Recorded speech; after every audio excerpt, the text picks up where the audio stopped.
Christians అందరినీ చూసి అమ్మో వీళ్ళందరూ కూడా ప్రభు కోసం ఏదైనా చేయాలని ఇంకా వీళ్ళు ఇది చేస్తే బాగుండు, వాళ్ళు అది చేస్తే బాగుండు, ఈయన ఆల్రెడీ సీఎం కదా, ఈయన ఆల్రెడీ ఆయన అల్లుడు కదా, వాళ్ళు ఇది చేస్తే బాగుండు, ఇది చేస్తే బాగుండు అలా ఏదో అనుకుంటుంటే బెంగళూరులో ఒక పాస్టర్ గారు, మీ అందరికీ అర్థమైపోయింది కదా, బెంగళూరులో పాస్టర్ గారు ఒక చర్చికి నన్ను సుమోలోని ఒక ఆయన పిల్లల్ని సంఘస్థుల్ని అందరినీ మోటలు తోసినట్టు తోసేశారు. నన్ను తోసేసి అక్కడికి తీసుకెళ్ళి సాక్ష్యం చెప్పాలిరా బిడ్డ నువ్వు అని చెప్పి నన్ను తీసుకువెళ్తున్నప్పుడు నేను ఆ సుమో ఎదర గ్లాస్ దగ్గర ఆల్మోస్ట్ తల ఇలా పెట్టుకోవాల్సి వచ్చింది, ఎందుకంటే ఆయన 3 పిల్లలు ఉన్నారు ఇక్కడ. సో అక్కడ ఇలా పెడుతూ నేను ఆకాశం వైపు చూస్తూ, ప్రభువా వాళ్ళంతా పెద్ద పొజిషన్లో ఉన్నారు కదా, వాళ్ళందరూ కనుక డబ్బులు తీశారనుకో ప్రభువా నీ రాజ్యం విస్తరిస్తుంది అని చెప్పి మన రాష్ట్రపు వాళ్ళని అందరినీ పెద్ద వాళ్ళందరినీ జ్ఞాపకం చేసుకుంటున్నాను అనమాట. అలాగా ఎందుకునో మరి ఆ టైంలో అలా ప్రేయర్ చేశాను. అప్పుడు నాకు ఆకాశంలో ఒక రాజుల మధ్యలోని ఒకటి మెసెంజరు, అంటే ఆ వార్త చెప్పడానికి వెళ్తాడు కదా, ఒకటి ఇలాగ లెటర్ ఇలాగ తీస్తాడు కదా, పైన ఒకటి రోల్ ఉండి కింద రోల్ ఉండి ఇలా తీసినట్టుగా ఒక లెటరు ఆకాశంలో ఫిజికల్గా నా కంటితో చూస్తున్నాను తెరవబడింది. అమ్మో నాతో ప్రభు ఏదో చెప్తున్నాడు ఇప్పుడు దీనికి, మొత్తానికి సీఎం గారు అల్లుడు మొత్తం డబ్బు అంతా ప్రభుకి దోచి పెడతారు కోను, నా ప్రార్థన ఆయన ఆలకించారు అనుకునే తీరా చూస్తే అది Psalm 49 మీరు ఇంతకుముందు చదివింది. నీ డబ్బు ఎవడికి కావాలి, నువ్వెవడికి కావాలి, రేపొద్దున నువ్వు వీధులకి పేర్లు పెట్టుకుంటావు, అవి పెట్టుకుంటావు, I don't want them Satish, I want you అన్నాడు ఆయన. మ్యాన్ నాకు వాళ్ళు ఎవ్వరు వద్దు, నువ్వు వాళ్ళ పేర్లు ఎత్తుకో, నాకు నువ్వు కావాలన్నాడు ఆయన. ఆ సుమోలో నేను ఆపుకోలేకపోతున్నా. ఆ గ్లాసుకి ఆనుకున్న నా తలని అలా పెట్టి, ఏంటి నేనా, నీకు ఎలా ఉపయోగపడతాను ప్రభువా, నా దగ్గర ఏముందని, I can do nothing for you అని చాలా కన్నీళ్ళు పెట్టుకున్నాను. ఆమేన్. మరి ఇది వేళ మీరు చదువుతుంటే నేను ఆశ్చర్యపోయాను. Praise the Lord. అవును, జాగ్రత్తగా గుర్తుపెట్టుకోండి, ప్రభువు ఏమీ గొప్ప వాళ్ళ కోసం ఏమీ చూడట్లేదు, ఆయన చూస్తున్నది అల్లుపులైన మన కోసం. And I think this incident happened 17 years back. 17 ఏళ్ళ క్రితం జరిగింది ఇది బెంగళూరులో. కీర్తనలు 49 చదువుతుంటే ఇదేంటిది నాకు బాగా తెలిసిన కీర్తనలా ఉంది అని చెప్పి చూస్తే తర్వాత నాకు ఈ బ్యాక్గ్రౌండ్ అంతా గుర్తొచ్చింది. Hallelujah. So God is not looking for people who have money, wealth and influence. God is looking for people who have the heart, the burden, the cry, the love for God. Amen. ప్రభువారు ఎవరి కోసం ఎదురు చూస్తున్నారంటే, ఎవరైతే ప్రభుని అమితంగా ప్రేమిస్తున్నారో వాళ్ళ కోసం చూస్తున్నారు. వాళ్ళకి ఇంతకుముందు హిందూ సిస్టర్ అన్నట్టుగా దేశాలని ఖండాలని అప్పచెప్పటానికి వెనకాడడు. ఆమేన్. 49లో ప్రభువారు తిడుతున్నారు, ఏమైంది రా నీ డబ్బు ఏదిరా, ఏమైంది నీ అంతా, నథింగ్, ఆల్ గాన్. ఆమేన్. కానీ మనం నిత్య జీవానికి సంబంధించిన వారసులం కాబట్టి ప్రభు ఇదిగో మరి ఈ రోజున సమయం ఎంతో లేని మూలంగా మేము అనేక విషయాలు చెప్పొచ్చు, ఎందుకంటే బైబిల్ 17 ఏళ్ళుగా తిరిగేస్తున్నాం కాబట్టి అనేక విషయాలు చెప్పొచ్చు. కానీ ప్రతిసారి ఇక్కడికి వచ్చి నుంచినప్పుడు మేము వణికిపోతూ ఉంటాం, ఏం చెప్పాలా అని. సో మాతో పాటు తీసుకొచ్చిన మన క్రాంతి వాళ్ళ మీద కూడా ప్రెజర్ ఉంటుంది, మేము ఉన్నంతసేపు ఎక్కడున్నావు ఏంటి అది ఇది, పాపం వాళ్ళు కూడా టెన్షన్ పడిపోతూ ఉంటారు. తీరా చూస్తే మాకు ప్రభు ఏమన్నారంటే నిన్నటి రోజున, దీస్ ఆర్ ఎండ్ డేస్, ఇది అంత్య దినాలు, ఇక్కడ నువ్వు వాళ్ళకి ABCDలు అవి ఏం చెప్పకు, విషయానికి వచ్చేసేయి. ఆమేన్. పక్కనోదో చెప్పడం, ఆ విషయానికి వచ్చేసేయి. Hallelujah. Come to the point. Amen. So మీ అందరికీ నేను అంత్య దినాల గురించి యూట్యూబ్లో అనేక మెసేజ్లు ఉన్నాయి. ఒకరు ప్రీ ర్యాప్చర్ అంటారు, ఒకరు పోస్ట్ ర్యాప్చర్ అంటారు, ఒకరు మిడ్ ర్యాప్చర్ అంటారు. ఇలాగా మీ పాస్టర్ గారికి తెలిసి ఇవన్నీ ఈ అనేక రకాలుగా రివిలేషన్స్ ఉన్నాయి. కానీ నాతో ప్రభు స్వయంగా ఇదిగో Psalm 49 గురించి మాట్లాడినట్టుగా నాతోని నా భార్యతోని ఇద్దరితోని మాట్లాడారు. మేమిద్దరం ప్రభు వాక్యాన్ని ధ్యానిస్తుండగా ఆయన 3వ వ్యక్తిగా వచ్చి అలా కాదేమో ఇలా ఏమో, అలా కాదేమో ఇలా ఏమో, ఇది కాదేమో, మరి అక్కడ మరి ఇక్కడ ఎలా ఎందుకు ఉంది, అక్కడ ఎలా ఎంత ఉంది అని ఇలాగా మా ఇద్దరు ఒక్క అన్వేషణలో ఆయన మాకు చాలా స్పష్టంగా ఈ యొక్క సమయాల గురించి మాతో చెప్పేశారు. ఆమేన్. అదందరికీ మీతో మేము పంచుకోవాలనుకుంటున్నాం. ఎంతమంది ఇంట్రెస్టెడ్గా ఉన్నారు? Praise the Lord. మీకు తెలుసా ది బెస్ట్ సహవాసం ప్రభు ఎవరితో చేస్తారో తెలుసా? మీరు ఏకాంతంగా ఉండగలిగినప్పుడు, లేకపోతే మీరు మీ భార్య ముచ్చట పెట్టుకుంటున్నప్పుడు. ఏంటది? ప్రభు గురించి. అదే ఎఫెసీయుల 5లో అంటున్నాడు, మహిమగల సంఘముగా. అంటే భార్య భర్తలు ఇద్దరూ కూడా యేసు ప్రభు తప్ప ఇంకా వేరే ఏమీ మాట్లాడుకోవట్లేదు అనుకోండి, అక్కడ వస్తాడు చూడండి ఆయన. ఇద్దరు తలలు తీసేసి ఆయన తలగా అయిపోయి, ఆయన సమస్తము కిరీటం అయిపోయి, ఆ ఇద్దరి మధ్యన ఎంతలాగా పెనవేసుకుని ఉంటాడంటే, అలాగా మాకు దొరికిన ద్రాక్షరసం ఇది. Amen. Praise the Lord. So మీరు కూడా, అంటే నేను ఇదంతా ఎందుకు చెప్తున్నా అంటే, మీరు కూడా భార్యాభర్తలు కనుక ఎక్కువగా ప్రభు గురించి, మనం యాక్చువల్గా వేరే వేరే విషయాలు టెన్షన్ పడుతూ ఉంటాం, అవన్నీ కూడా వస్తాయి పోతాయి. మీరు ఆలోచించినంత మాత్రాన అవేమీ తీయలేరు, అవేమీ చేయలేరు కూడా, హ్యాండిల్ చేయలేరు కూడా. So best thing is go back to the Lord, go back to the Lord, meditate the Lord and commune with the Lord and exalt the Lord. Amen. నా బెస్ట్ మేమిద్దరం చేసింది ఏంటంటే, ఈ ప్రతిసారి ప్రతి సమయంలోని ప్రతి సందర్భాన్ని ప్రతి సమస్యని పక్కన పెట్టి, ఎందుకండి మనకి ఇంకా పెద్దోడు దొరికాడు కదా ఆమేన్ అని ఒక్క అడుగు ముందుకేసే తెలివితేటలు ప్రభు నాకు ఇందుకి కృప మూలంగా ఇచ్చాడు. Amen. So we never bothered about anything else, we were always focusing on Jesus. Amen. మేము ఎప్పుడు ఏది కూడా పట్టించుకునే వాళ్ళం కాదు. కొంతసేపు అది ఏదైనా ఆ శ్రమ కానీ, ఆ చెరలాగా మమ్మల్ని ఏదన్నా బంధించిన ఆలోచన కానీ, సమస్య కానీ, మేము దాన్ని విదిలించుకుని ప్రభు పాదాల దగ్గరికి వెళ్ళిపోయే వాళ్ళం. ఆమేన్. అన్యులైన మాకు ప్రభు మరి ఈ యొక్క తీవ్రత పెట్టిన మూలంగా we used to shake everything and go to the feet of the Lord. Amen. Praise the Lord. పక్కన వెళ్తానండి, యేసు మాత్రమే పాట పాడతారు కదా, దాని అర్థం ఏంటంటే ఎల్లవేళలా మీరు ఆయన్నే ధ్యానిస్తూ, ఆయన కోసమే ఆశిస్తూ, ఆయన కోసమే ఎదురు చూస్తూ, ఆయన కోసమే కనిపెట్టుకుని, జ్వరం వచ్చేసి అంతగా జ్వరం వచ్చేస్తున్నాడు ఆయన రాకపోతే ఎలాగాని అంతలాగా మీరు అంతటి తీవ్రమైన ఆరాధనలోకి వెళ్ళినప్పుడు ఆయన మీతోనే ఉంటూ మీకు చెప్పందంటూ ఏమి ఉండదు. ఆమేన్. Praise the Lord. పక్కన చెప్పడమ్మా, only Jesus. Amen. Only Jesus అంటే మీరు చూడండి, ఇక్కడ పేతురు అండ్ జేమ్స్ అండ్ జాన్, మరి తెలుగులో ఏమంటారో పీటర్ జేమ్స్, దయచేసి నన్ను మన్నించండి. సో ఆ ముగ్గురు కలిపి కొండ మీదకి ప్రభువారిని తీసుకెళ్ళినప్పుడు, ప్రభువారు రూపాంతరం చెందినప్పుడు, అంత పెద్దటి గొప్ప సందర్భంలో వీళ్ళు అంటున్నారు, 3 పర్ణశాలను కట్టమా అంటున్నారు. చూడండి, అక్కడ పరలోకపు తండ్రి మళ్ళీ ఒక వెలుగైన మేఘంలో వచ్చి అంటున్నారు, లేదు 3 అవసరం లేదు, మధ్యలో ఉన్న కృపాసత్య సంపూర్ణముగా ఉన్న నా కుమారుడి వైపు నువ్వు చూస్తే చాలు, కుడి ఎడమ చూడకరా నాయనా. ఆమె పరలోక తండ్రి ఏమంటున్నాడు? కొండ మీద రూపాంతరం చెందిన ఆలయాలను నేను చాలాసార్లు చూశాను. రూపాంతరం ఆలయం ఏం చెందుతుంది, కానీ మనం చెందాలి కదా. మనం ఎలా చెందుతాం? When you don't see left or right and when you focus on Jesus. Amen. కుడి ఎడమ చూడొద్దు, బైబిల్లో కూడా కుడి ఎడమ చూడొద్దు. చూసేవంటే అటు ఇటు చూసేవా ఎగిరిపోతాం. అంతటి దారుణమైన లోకంలో ఉన్నాం. We have been bombarded on every moment, every occasion. మనల్ని ప్రతి సందర్భంలోని, ప్రతి విషయంలోని అనేక రకాలుగా ఈ లోకం మనల్ని డైవర్ట్ చేయడానికి ఇప్పటికే చాలా దానికి అనుమతి దొరికేసింది. ఈ కాలంలో కనుక మనం కేవలం యేసుని మధ్యలో ఉన్న కృపాసత్య సంపూర్ణుడైన ఆ ప్రభు వైపు గనక మనం హృదయం అంతా ఆయన కాళ్ళ దగ్గర కుమ్మరించకపోతే చాలా ప్రమాదకరమైన కాలంలో ఉన్నాం. ఆమేన్. పక్కన వద్ద చెప్పండమ్మా, డైవర్ట్ అవ్వద్దు అనండి. Praise the Lord. ఏదో ఆదివారం గంట సేపు వర్షిప్లో మిమ్మల్ని లాక్కొచ్చేస్తాం ఒక చోటకి, కానీ మరి సోమవారం నుంచి శనివారం వరకే కదా మనం ఎలా ఉంటున్నాం అన్నది, దాన్ని బట్టే కదా ఆదివారం ఆరాధన చేయగలం. సోమవారం నుంచి శనివారం వేరేగా ఉండి ఆదివారం వస్తే ఆరాధన చేస్తే ఆయన అంటాడు, అక్రమము చేయువారులారా నాకు తెలీదా మీ అక్రమం ఏంటో. Amen. So is there anything which can be hidden from him? I don't think so. Everything shall be exposed. ఆమేన్.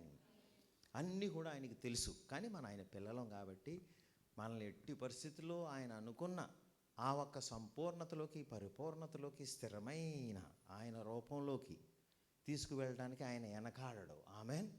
మృదువైన ఆయన నిస్వార్థమైన బలికి సిద్ధమైన ఆ త్యాగ, ప్రేమ, రూపము, ఆకారము మనలో వచ్చేంత వరకు ఆయన మనల్ని వదలడు. Christianity is not a religion, it is a body. You getting a body.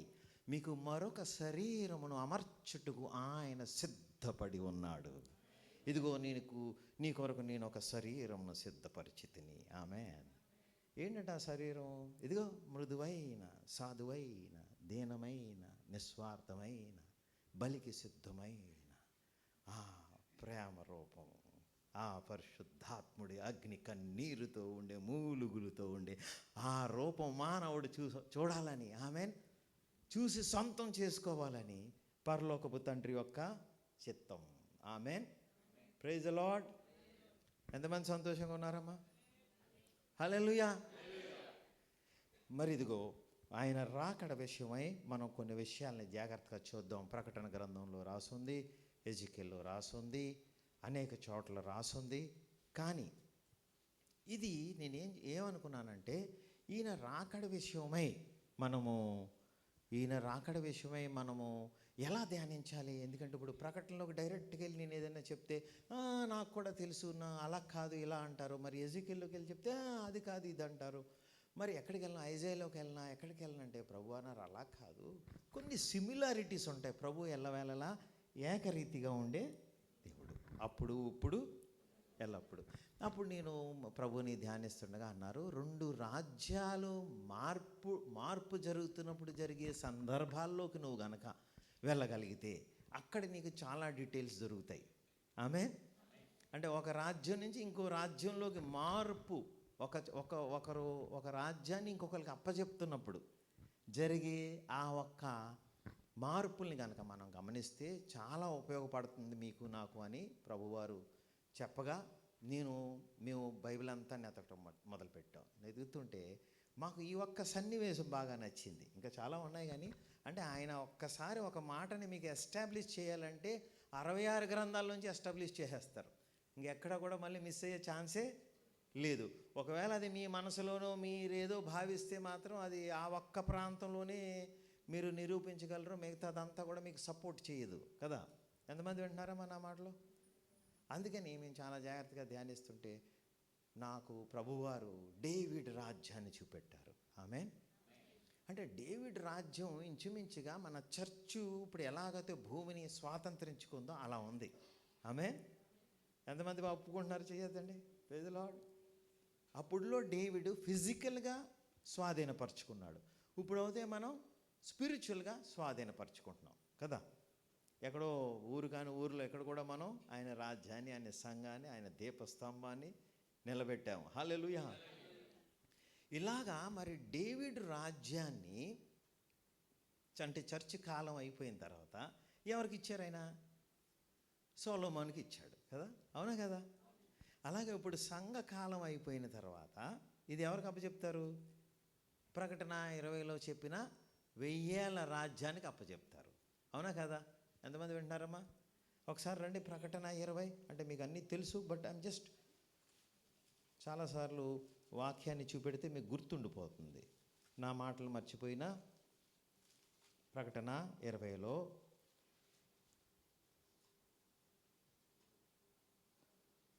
4 నుంచి చదవండమ్మా. 4లోనే ఉంది.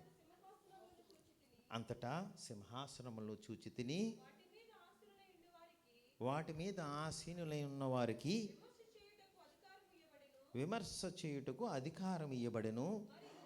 మరియు క్రూర మృగముకైనను దాని ప్రతిమకైనను నమస్కారము చేయక తమ నొసల యందు గాని చేతులు యందు గాని దాని ముద్ర వేయించు కొనని వారిని యేసు విషయమై తామిచ్చిన సాక్ష్యము నిమిత్తము దేవుని వాక్యము నిమిత్తము శిరచ్ఛేదనము చేయబడిన వారి ఆత్మలు చూచి తిని వారు బతికిన వారై 1000 సంవత్సరములు క్రీస్తుతో కూడా రాజ్యము చేసిరి.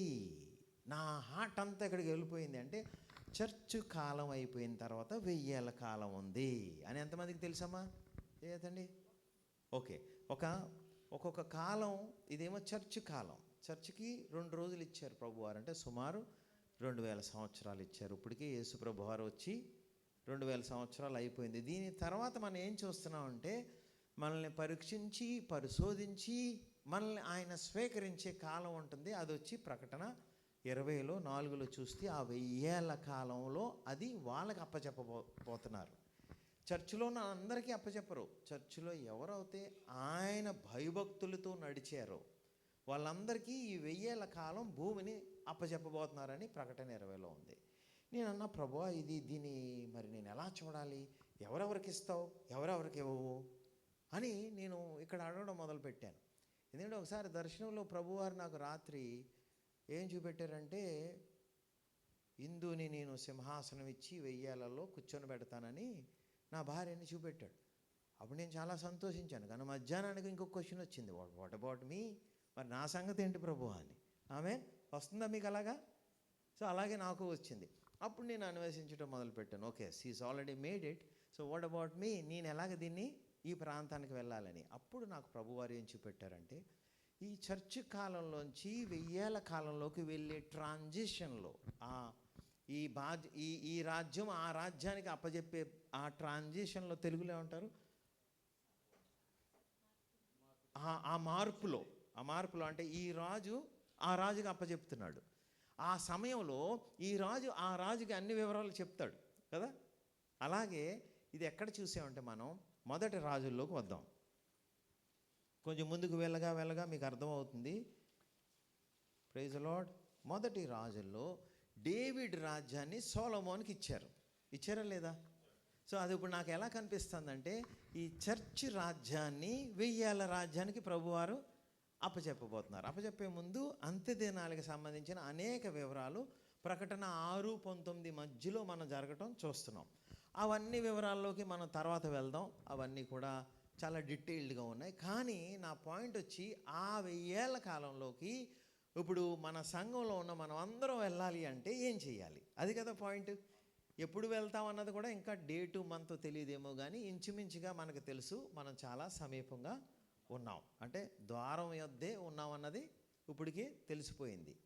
ఎలా అంటే, ఒక గర్భిణీ స్త్రీ ఎప్పుడు పురుడు పోసుకుంటుందో చెప్పలేం, కానీ ఖచ్చితంగా ఇంకా తనకు నొప్పులు వస్తుంటే అర్థమైపోతుంది ఇంక ఎప్పుడైనా తను కనేస్తుందని. అలాగే ఇప్పుడు నొప్పులు అవుతే ఆల్రెడీ వినపడుతున్నాయి. ఆమె భూమంతా నొప్పులతోనే ఉంది, విపరీతమైన నొప్పులతో. హల్లెలూయా. అందులోని సంఘం కూడా విపరీతమైన పురుటు నొప్పులతో వెళ్తేనే కానీ ఇదిగో ఈ 1000 ఏళ్ళ కాలంలోకి వెళ్ళే బిడ్డల్ని కనలేరు. ఆమెన్. ఇదిగో మరి మొదటి రాజ్యంలో డేవిడ్ తన రాజ్యాన్ని కొడుకుకి ఇద్దామని లోపు మీకు చాలా జాగ్రత్తగా చూస్తే, అడోనైజా మొదటి రాజులు చాప్టర్ 1:5లో చూస్తే,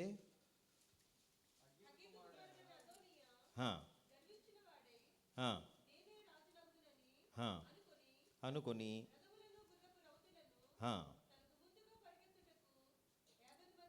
చూడండమ్మా, ఈ పోర్షన్ మీరంతా ఇంటికి వెళ్ళి చదువుకోండి. నేను క్విక్గా మీకు రివిలేషన్ ఇచ్చేస్తాను. ఇక్కడ అడోనైజా అని అతను గర్వంగా డేవిడ్ కుమారుడే, నేనే ఎందుకు అవ్వకూడదని సెల్ఫ్ డిక్లేర్డ్ కింగ్ అయిపోయాడు. ఆమె ముందుగానే డిక్లేర్ చేసేసుకుని అందరినీ అరేంజ్మెంట్ చేసుకున్నాడు. చూడండి 8లోకి వెళ్దాం. చూడండి 8లో చూడండి, ఒకరెవరు? యాజకుడైనా.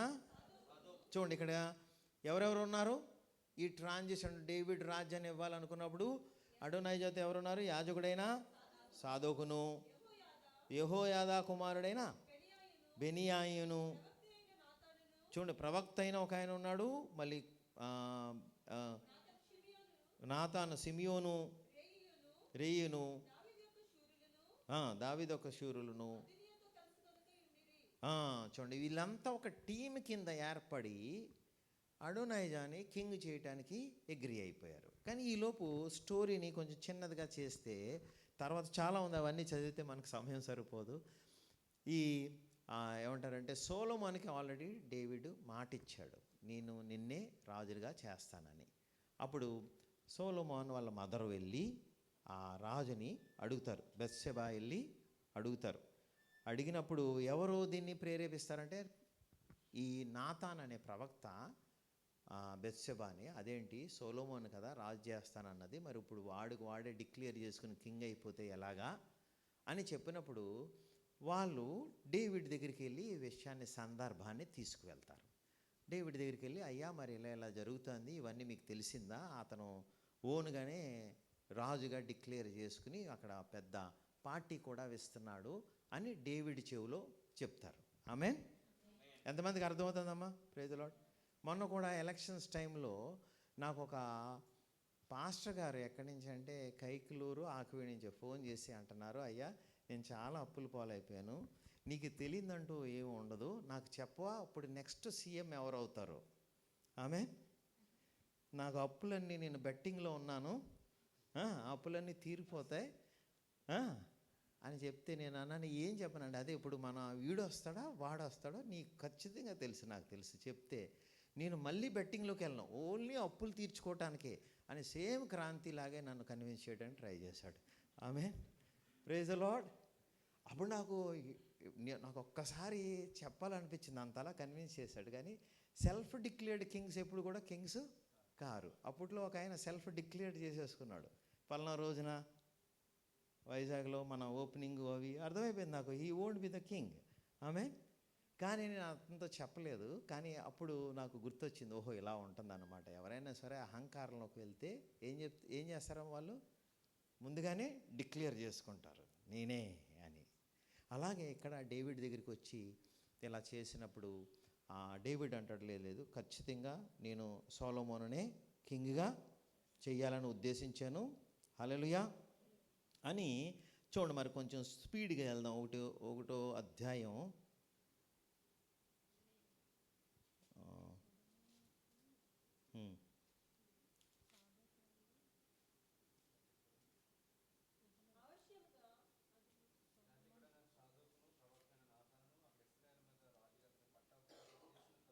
చేసిన తర్వాత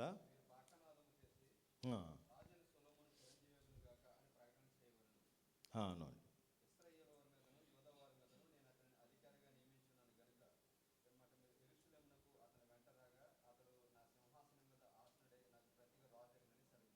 చూడండి 46లో మనం 45 నుంచి చదివారా? 34 ఓకే, 45కి వచ్చేద్దాం.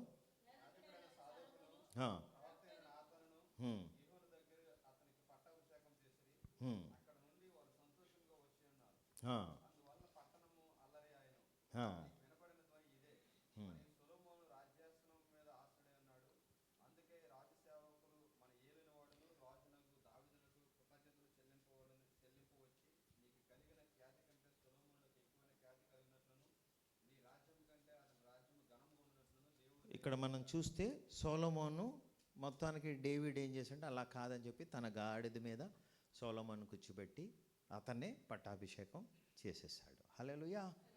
సో ఇప్పుడు మీరు చూస్తే డేవిడ్ రాజ్యం సొలొమోన్ చేతిలోకి వెళ్ళిపోయింది. ఆమేన్. దీన్ని మనం ఎలా చూడాలంటే ఇప్పుడు ఈ సంఘ కాలాన్ని ఆయన 1000 ఏళ్ల కాలానికి అప్పచెప్పబోతున్నాడు. ఈ ట్రాన్సిషన్లో మనం చూస్తే ఏమేమి జరుగుతుందంటే ఈ రాజు ఆ రాజుకి ఇచ్చేసిన తర్వాత కొన్ని విషయాలు మాట్లాడాడు. హల్లెలూయా. అలాగే మాట్లాడుతున్నప్పుడు మన ఈ ప్రయాణం కూడా, ఈ సంఘకాలంలో ఉండే మన ఈ ప్రయాణాన్ని కూడా ఇక్కడ మన గురించి తండ్రికి ఎవరో ఒకరు వెళ్ళి చెప్పాలి. అవునా కదా? మనం ఇప్పుడు బైబిల్లో చదువుతున్న వాళ్ళలో ఉన్న అందులో ఉన్న వాళ్ళందరి గురించి ఎవరో ఒకరు రాశారు కదా. ఆఖరికి ఒక పెద్దావిడ కొంతమందికి వస్త్రాలు కుట్టించేదంట, అది అపోస్తుల్లో కూడా రాయబడి ఉంది. అంత చిన్న విషయం, బట్ ఎవ్రీథింగ్ ఈజ్ రికార్డెడ్. హల్లెలూయా. అలాగే మీరు చూస్తే ఈ రాజ్యం నుంచి ఆ రాజ్యంలోకి వెళ్తున్నప్పుడు రికార్డ్ అయిన కొన్ని ఇంపార్టెంట్ విషయాలు నేను గమనించాలి. దాంట్లో క్రైస్తవులైన మనం చాలా చిన్న విషయంగా దాన్ని పక్కన పెట్టేస్తాం, కానీ అదే చాలా ఇంపార్టెంట్ పరలోకపు తండ్రికి. ఆమేన్.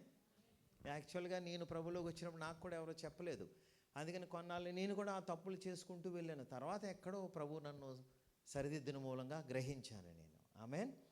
చూడండి, ఈ ఫస్ట్ చాప్టర్ నుంచి సెకండ్ చాప్టర్లోకి వెళ్ళిపోదాం. అంటే చాలా డీటెయిల్స్ ఉన్నాయి, బట్ అవన్నీ మనకు unnecessary. Now the point is, what is that the first king was addressing when he was hand overing the kingdom to the to the son. Amen. కుమారుడికి రాజ్యం ఇచ్చేసేటప్పుడు తండ్రి ఆ కుమారుడికి ఇస్తున్న సూచనలు ఏంటి? ఆమెన్. Praise the lord.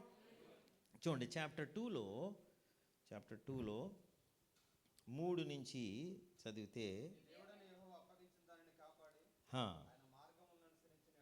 ఆయన మార్గంలో అంటే సొలొమోనుతో డేవిడ్ చెప్తున్నాడు,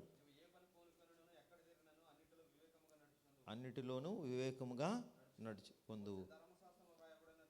మోసే ధర్మశాస్త్రంలో రాయబడి ఉన్న దేవుని కట్టడలను, ఆయన నియమించిన ధర్మంతటి ఆయన న్యాయ విధులను శాస్త్రమును గైకొనుము. అప్పుడు నీ హృదయముతోనూ పూర్ణ మనస్సుతోనూ సత్యమును అనుసరించి నడుచుకుని ఎడల రాజ్య సింహాసనం మీద ఆసీనుడు ఒకడు నీకు మానడని యెహోవా నన్ను గూర్చి స్థిరపరచుము.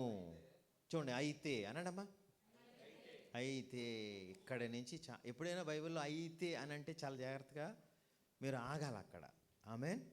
ఇది నాకు ఎక్కడ తెలిసిందంటే అపోస్తల కార్యాల్లో ఒకసారి అయితే అనే మాట స్టీఫెన్ వాడాడు.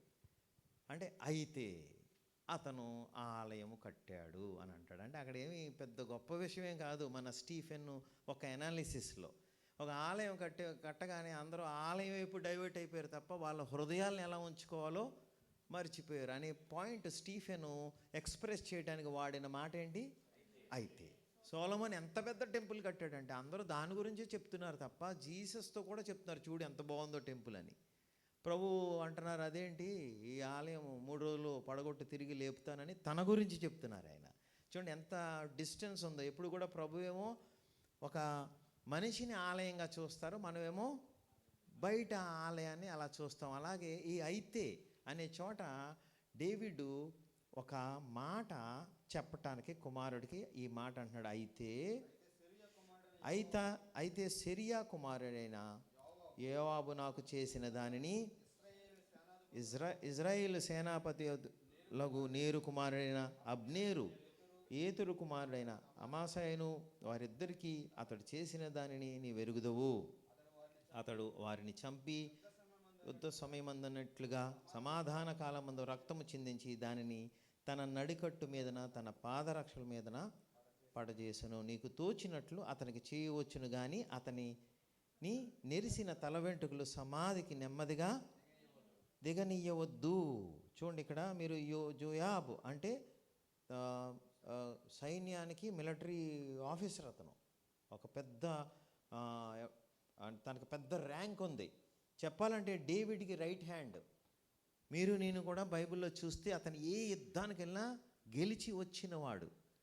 ఒకే ఒక్కసారి డేవిడు సౌలు నుంచి వచ్చిన మెసెంజర్తో సమాధానపడి ఏమంటారంటే జెరూసలేంని మరి ఇతనున్న ప్రాంతాన్ని కలిపి ఒక రాజుగా నువ్వు ఉండాలి, ఇజ్రాయేలుకు నువ్వే రాజుగా ఉండాలి అని చెప్పడానికి వచ్చినప్పుడు సమాధానపడి వెళ్ళిపోతుండగా పాత యుద్ధ కక్షలు ఏవో జోయాబు కలిగి ఉన్న మూలంగా అతను వెళ్ళిపోతున్న వాడిని దారిలో ఆపి వెళ్ళి పక్కట ఎముకల దగ్గర పొడిచి చంపేస్తాడు. ఆమె అది డేవిడు తన నెత్తి మీద మట్టి పోసుకుని అంటాడు, ఇదిగో ఈ ఒక్క మరణానికి నేను బాధ్యతుణ్ణి కాదు, ఎందుకంటే ఇది జోయాబు చేసింది అని చెప్పి చాలా కాలం తను కన్నీరు పెట్టుకుని ఆ ఊర్లో 3 దినాలు ఆ విషయమై విలాపిస్తాడు. ఆమెన్. ఇది చూస్తే జోయాబు ఇలా చేసినది డేవిడ్ మర్చిపోయాడు అనుకున్నాం మనం కదా, అవునా? జోయాబు రైట్ హ్యాండ్ మనం ఏమంటాం, మనకు బాగా ఉపయోగపడుతున్నాడు, సో యుద్ధంలో గెలుస్తున్నాడు, ఏదో 1-2 మాట వినకపోతే ఏమవుతుందని అనుకుంటాం మనం. మన స్వతహాగా మనం మానవ నైజం ఏంటంటే 10 అట్లలో మనకు సహాయం చేశాడు, ఏదో ఒక్కటి కొంచెం వ్యతిరేకత చేశాడు అనుకుంటాం, అంతేనా? అవునా కదా? ఇక్కడ కూడా నాకేమనిపించిందంటే Joab was a very good person, చాలా మంచివాడు, చాలా గొప్ప డేవిడ్తో పాటు ఉండి సేవ చేశాడు, ప్రాణాన్ని కూడా లెక్క చేయకుండా యుద్ధ వీరుడు, ఎన్ని యుద్ధాలు గెలిచాడు. ఒక్క మిస్టేక్ చేశాడు. ఏంటమ్మది? ఒక్క మిస్టేక్ చేశాడు. ఏంటది? డేవిడ్ని కాదని తన చేతిలోకి ఒక విషయాన్ని తీసుకున్నాడు. ఆమె ఎంతమంది వింటున్నారు నా మాట? అంటే క్రిస్టియన్స్కి ఇది పెద్ద విషయం కాదు కదా. చూడండి, మన భవిష్యత్తు దీని మీద బేస్డ్ ఉంటుంది. అడిలిపోయాను నేను, అంటే ఈ తప్పులు నేను ఎన్నిసార్లు చేశానో తెలియనప్పుడు. ఎలా అంటే చూడండి, అంతలా పక్కనే ఉండి, అంటే ఫర్ ఎగ్జాంపుల్ మీ పాస్టర్ గారు పక్కన ఉండి, అంతలా పాస్టర్ గారితో ఉండి దినమెల్లా అన్నీ వింటూ 20 ఏళ్ళుగా ఆయన మాట ఏమీ కాదనకుండా ఒకే ఒక్క విషయంలో ఆయన బాధ పెడితే నువ్వు పరలోక రాజ్యం వెళ్ళవు అని అన్నాను అనుకోండి, ఎంత కోపం వస్తుంది మీకు? వస్తుందా? వీడిని అర్జెంటుగా ఇండియా పంపించండి రా అంటారు, అవునా కదా? వీడికి బైబిలే తెలియదు, ఏబిసిడి రాదు, వీడికి పంపించండి అంటారు, అవునా కదా? కానీ ఇక్కడ జోయాబు విషయంలో జరిగింది అదే. ఆమె ఏంటంట, జీవితం అంతా ప్రాణం పెట్టేశాడు. ఏ యుద్ధం అయినా సరే డేవిడు ఎవరిని పంపాలంటే జోయాబుని పంపండి అనేవాడు. అలాంటిది ఆ వ్యక్తి చాలాసార్లు డేవిడ్ని కూడా సరిదిద్దినవాడు, ఎందుకు సైన్యాన్ని లెక్క పెడుతున్నావు అని. ఎంతటి గొప్ప వ్యక్తి పక్కనే ఉన్న, ఏమంటారంటే అటు ఫ్రెండు, ఆప్తుడు, మిత్రుడు, అన్ని విషయాల్లోని. కానీ ఒక్కసారి ఏం చేశాడు, డేవిడ్ సమాధాన పడిన వ్యక్తితో తన పాత కక్షలు పెట్టుకుని ఏం చేశాడమ్మా, చంపేశాడు. దానిని డేవిడ్ ఏమంటున్నాడంటే, ఇదిగో ఈడితో నేను పడ్డాను కానీ ఈడు లోబడే రకము కాదు, ఈడితో నువ్వు పడలేవు బిడ్డ అంటున్నాడు. ఎవరితో? సొలొమోన్తో. సొలొమోన్ ఎవరు ఇంతకీ? కొడుకు.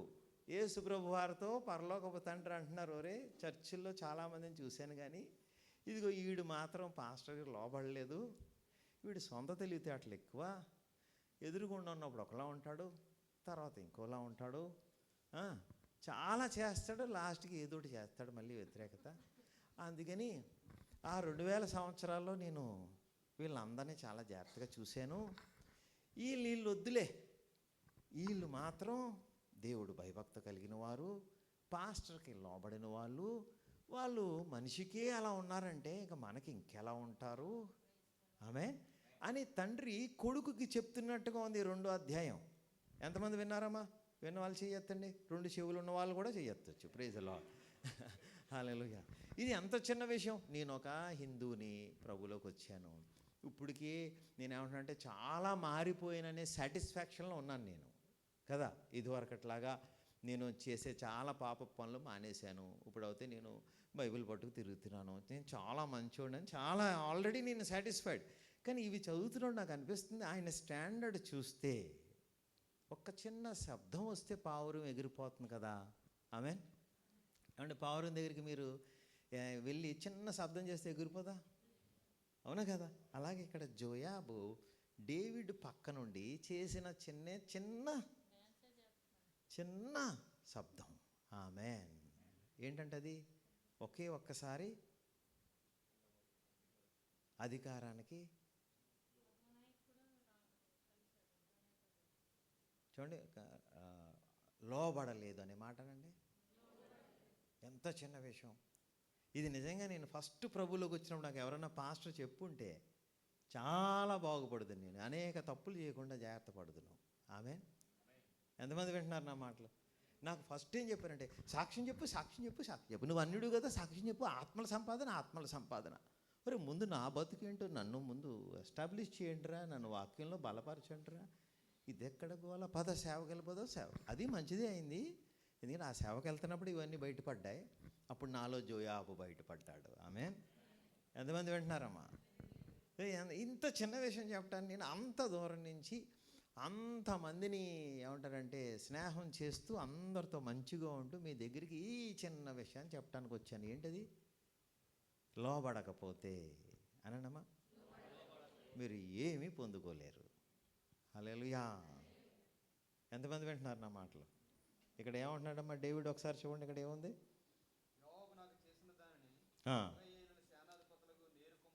నేరు కుమారుడైన అబ్నేరు, ఏతురు కుమారుడైన అమాసాయను, వారిద్దరికీ అతడు చేసిన దానిని వెరుగుదువు చంపి యుద్ధ సమయం అందనట్లుగా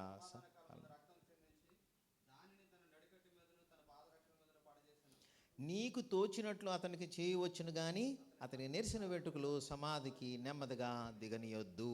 అంటే ఇతన్ని నువ్వు తీసేయి. నా రాజ్యంలో చర్చ్ కాలంలో నేను అందరితోని పడ్డాను. అందరూ ఏం చేసినా నేను వాళ్ళు ఏం అనలేదు. వాళ్ళు ఎప్పుడు ఎలాగా బిహేవ్ చేసినా ఏమనలేదు. కానీ తర్వాత రాజ్యంలోకి మాత్రం వీళ్ళు రావటానికి వీల్లేదు. వీళ్ళని ఇక్కడితో ఆపివేసాయి. ఆమేన్. సో ఇంత సూక్ష్మంగా చూసే ఆ తండ్రి సన్నిధిలో మనం ఉన్నాం. మనమేమనుకుంటామంటే, ఇదిగో నేను నా దశం భాగం ఇచ్చేయలేదా, నేను పాటలు పాడలేదా, పాస్టర్ గారు రాకముందే చేయలేదా, ఇంకెన్ని చేయలేదు. కానీ అప్పుడప్పుడు ఆయన మాట విన్నాం. ఏంటంటే అప్పుడు ఆమె చూసారా ఎంత డేంజరో. ఒక డేవిడ్ రాజ్యంలోంచి కుమారుడు రాజ్యంలోకి వెళ్ళటానికి అనుమతి లేదు. ఒక్క చిన్న తప్పిదం ఏంటది? ఒక అధికారానికి లోబడకపోవటం. ఇక్కడ అధికారం అనగానే మీరు నేను గుర్తుపెట్టుకోవాల్సింది ఏంటంటే, మనం ఏదో ఒక మతము వదిలేసి ఇంకో మతంలోకి రాలేదు. భూమిని సృజించిన దేవుడు ఒక్క అధికారపు కింద మనం ఎలా ఉండాలో తెలుసుకోవడానికి వచ్చాం. ఈయన ఒక న్యాయాధిపతి అయి ఉన్నాడు, ఈయన ఒక తండ్రి అయి ఉన్నాడు, ఈయన ఒక అధికారం కలిగి ఉన్నాడు. మనం ఎవరెవరి దగ్గరికన్నా వెళ్తే వాళ్ళ దగ్గర ఉన్నది ఏదన్నా ఇస్తారేమో, కానీ మన పరలోకపు తండ్రి దగ్గరికి వెళ్తే ఆయన ఇవ్వగలిగేదల్లా మీకు అధికారమే. మీకు ఇంకా వేరే ఏమి ఎవరైనా, మీరు వేలు చూపెట్టగా దెయ్యాలు వెళ్ళిపోతున్నాయి, అధికారం. మీరు చేతులు ఉంచగా స్వస్థతలు అవుతున్నాయి, అధికారం. మీరు మాట పలకగా వాళ్ళ జీవితాలు బాగుపడుతున్నాయి, అధికారం. మీరు వాళ్ళకి యేసు గురించి చెప్పగా వాళ్ళు పశ్చాత్తాపడి ప్రభుని తెలుసుకుంటున్నారు, రక్షణలోకి వస్తున్నారు, మారు మనసు పొందుతున్నారు, మళ్ళీ జన్మిస్తున్నారు, ఎండిపోయిన ఎముకల్లో జీవం వచ్చేస్తుంది. అంటే కేవలం ఆయన అధికారమే. ఆమె లాజర్ అనగానే అధికారం చూడండి, కులిపోయినోడు వచ్చి అధికారమే. కానీ ఎంతమంది ఇక్కడ మనం అధికారం కలిగి ఉన్నాం? ఎందుకు లేదు అధికారం?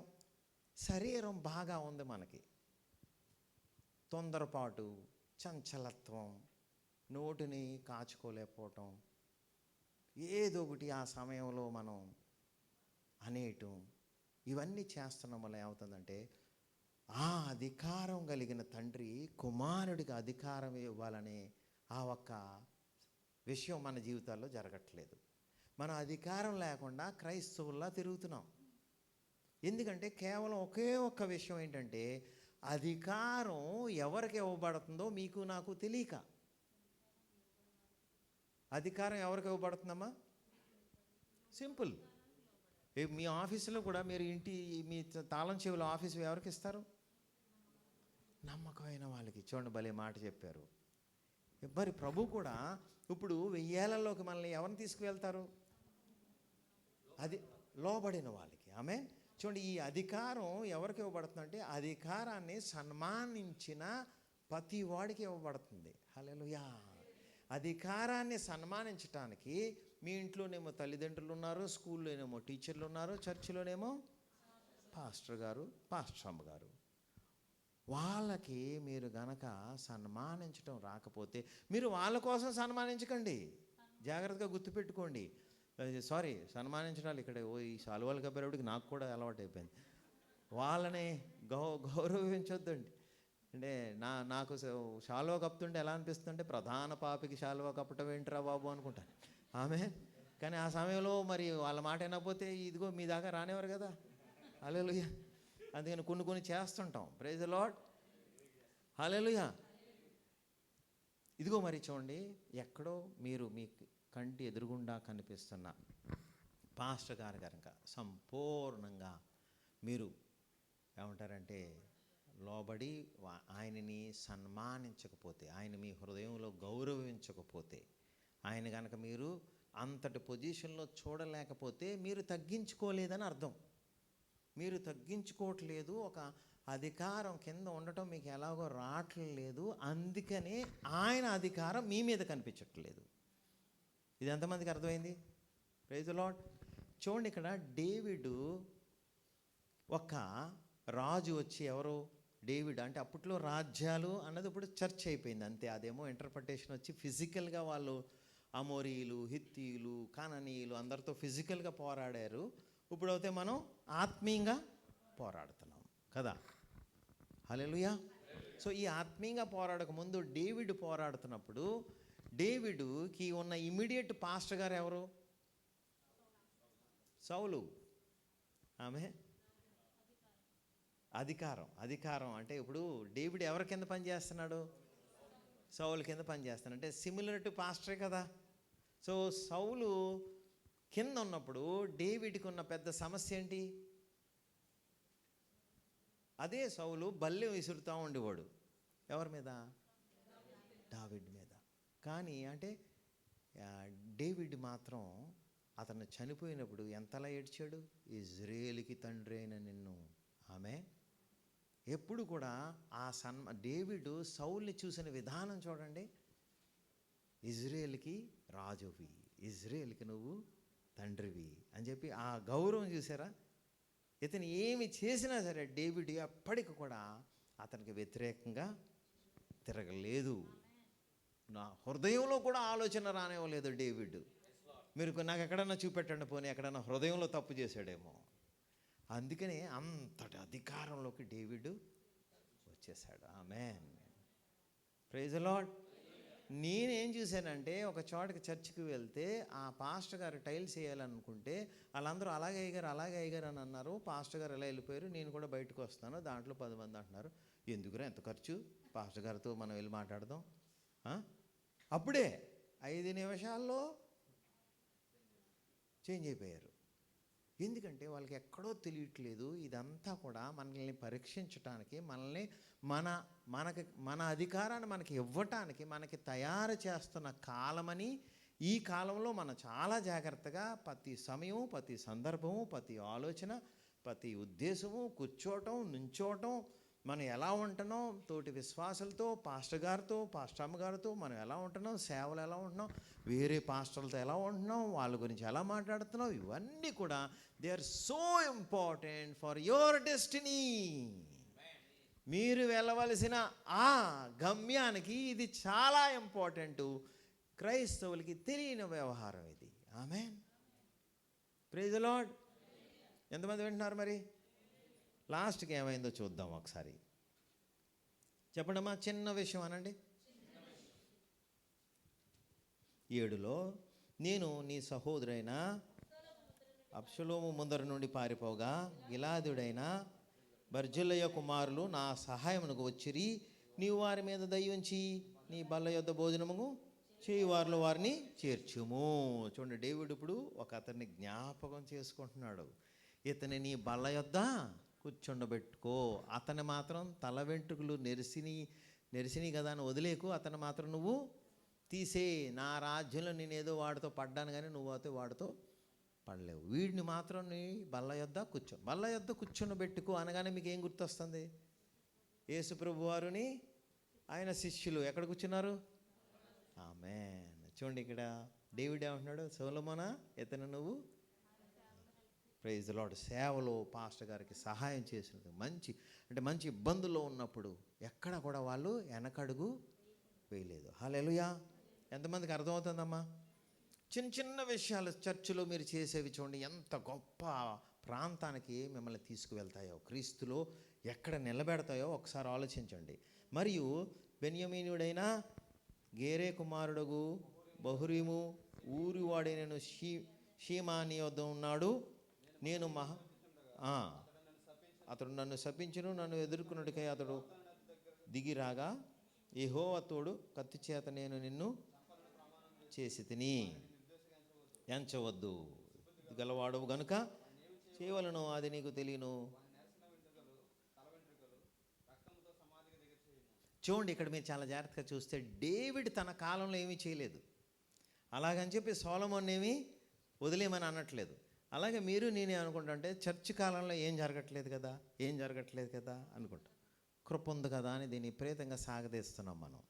నేను అంటే చాలామంది ఏమన్నారంటే అననీయ సపోరా అబద్ధం ఆడితే అక్కడికక్కడే పడి చచ్చిపోయారు. ఇప్పుడు ఎవడన్నా అలా పడిపోయి చచ్చిపోతున్నాడా అంటే పడిపోయి చచ్చిపోవట్లేదేమో, కానీ ఖచ్చితంగా అతనికి రాబోయే 1000 ఏళ్ల కాలంలో చోటు లేదు. మీరు ఇంకోటి చూస్తే అననీయ సపోరా నిజంగా కింద పడిపోయి చనిపోయారు. వాళ్ళిద్దరిలో ఎంత ఐక్యత ఉందో చూసారా? దేనికంటే ఐక్యత? పేతురు గారు ఫుల్గా పరిశుద్ధాత్ముడు కలిగి ఉంటే అతని దగ్గరికి వీళ్ళు వెళ్ళి మోసపుచ్చారు. ఎందుకని మోసపుచ్చారు చెప్పండి అమ్మా? కాదు కాదు, మీరు చాలా గుర్తుపెట్టుకుంటే మిద్దె పైన ఉన్న వాళ్ళందరూ అపోస్తులు అయిపోయారు. వాళ్ళ ఆస్తులంతా తీసుకొచ్చి కాళ్ళ దగ్గర కుమ్మరించేశారు. వీళ్ళకి అపోస్తులు అనే పేరు కావాలి. నేను దుబాయ్లో చూశాను, ఈ పేర్లు వెనకాల బాగా పరిగెడుతుంది. ఏం కావాలమ్మా? బిరుదు అనండి. బిరుదు. నా బిరుదు వచ్చి ప్రధాన పాపి, అది తప్ప ఇంకోటి ఏమి నాకు వద్దే వద్దు. హల్లెలూయా. మీరు ఇస్తానన్నా చెరిపేస్తాను నేను. ఎందుకంటే వీళ్ళిద్దరికీ కేవలం ఆ అపోస్తులు అనే పేరు కోసం అబద్ధం ఆడారు. లేకపోతే ఏముంది, ఎంత కమ్మేనయ్యా, ఎంత తీసుకున్నానయ్యా, సరే అవుతే నువ్వు అపోస్తులు అవ్వవు, నువ్వు ఏదో పాస్టర్గా నేను పంపుతాను, ఓకే అయిపోయింది కదా. కాదు, ఎక్కడో వీళ్ళకి ఈ బిరుదు కావాలి. ఎక్కడో మళ్ళీ ఇది ఆ ప్రథమ ఫలము. అపోస్తులని ఆ 120 మంది ఉన్నారు, అది ప్రథమ ఫలము. ప్రభువారి యేసు రక్తపు ఆ ఒక్క బలియాగంలోంచి వచ్చిన ప్రథమ ఫలంలో వీళ్ళు ఉండటానికి తండ్రికి ఇష్టం అవ్వలేదు. అందుకనే తక్షణమే తీసేశాడు. ఏముందంటే వీళ్ళలో పేరు ప్రఖ్యాతలు, బిరుదులు, ఇవన్నీ కూడా లోకానికి సంబంధించిన మహిమ, గొప్పలు, ఇవన్నీ కూడా వాళ్ళలో వచ్చిన మూలంగా ప్రభు ఏం చేశారు? వాళ్ళని తీసేశారు. దయచేసి మీరు ఎవరో కూడా ఇదేదో చర్చిలో 99 మంది చేస్తున్నారు కదా అని కరెక్ట్ అనుకున్నారు, కానీ వాక్యంలోకి వెళ్ళి చూడండి, చాలా డేంజర్ అది. ఆమేన్. మనం ఎప్పటికీ కూడా ఒక సమరయుడు, ఆ ఒక్క సమరయుడికే ఇంతకుముందు చెప్పినట్టుగా ప్రభు గురించి ఎందుకు తెలుసు అంటే, ఆ ఒక్క సమరయుడు ఎప్పుడూ మర్చిపోలేదు, నేను పాపిని, తలెత్తటానికి కూడా సరిపోను. మరి ఈలోపే నేను ఏదో అపోస్తులను పెట్టుకుని ఏయో పేర్లు పెట్టేసుకుని నా కొమ్ములు వచ్చేస్తే నాకు ఎంత డేంజరు. ఆమేన్. అందుకని ఎప్పుడు కూడా మీరు గొప్పలకి, పేర్లకి వెళ్ళొద్దు. అలాగే ఇక్కడ మనం చాలా జాగ్రత్తగా చూస్తే, ఇప్పుడు కింద పడిపోయి చనిపోవట్లేదేమో కానీ, అనానియా సపోరా లాగా చనిపోవట్లేదేమో కానీ ఆత్మనవుతే కోల్పోతున్నారు. ఆమేన్. నేను చాలామందిని చూశాను, ఒక్కసారి ఈ ఒక్క మహిమని దొంగిలించే వ్యవహారాల్లోకి వెళ్ళిన వాళ్ళు అలాగా నెమ్మదిగా లోకపు ఆత్మని పొందుకుంటున్నారు, దేవుని ఆత్మని పోగొట్టుకుంటున్నారు. కనీసం వాళ్ళకి తెలియని కూడా తెలియట్లేదు, నేను ఆత్మని కోల్పోయానని. ఆమేన్. అంటే అది ఈక్వల్ టు దేవుని ఆత్మ లేనివాడు చనిపోయిన వాడితో సమానం. దేవుని ఆత్మ ఉన్నవాడు ఆయన కుమారుడు అని అనబడెను. ఆమేన్. సో ఇప్పుడు చనిపోవట్లేదేమో కానీ they are not having the holy ghost. Holy spirit అవుతే వాళ్ళని వదిలి వెళ్ళిపోతున్నారు. 10లో చూస్తే, తర్వాత దావీదు తన పితరుల్లో కూడా నిద్ర పొంది దావీదు పట్టణమందు సమాధిలో పెట్టబడెను. దావీదు ఇజ్రాయేలును ఏలిన కాలము 40 సంవత్సరములు. హెబ్రోన్లో అతడు 7 సంవత్సరములు. చూడండి, హెబ్రోన్ నుంచి తను యెరూషలేము రాజు అయ్యాడు. తర్వాత హెబ్రోన్ అతను 7 సంవత్సరములు యెరూషలేములోను 33 సంవత్సరములు ఏలెను. ఆమేన్. అప్పుడు సొలొమోను తన తండ్రి అయిన దావీదు సింహాసనం మీద ఆసీనుడాయను, అతను రాజ్యము నిలకడగా స్థిరపరచబడెను. అంతలో హగ్గీతు కుమారుడైన అదోనియా సొలొమోను తల్లియగు రాగా అడగగా చెప్పెను.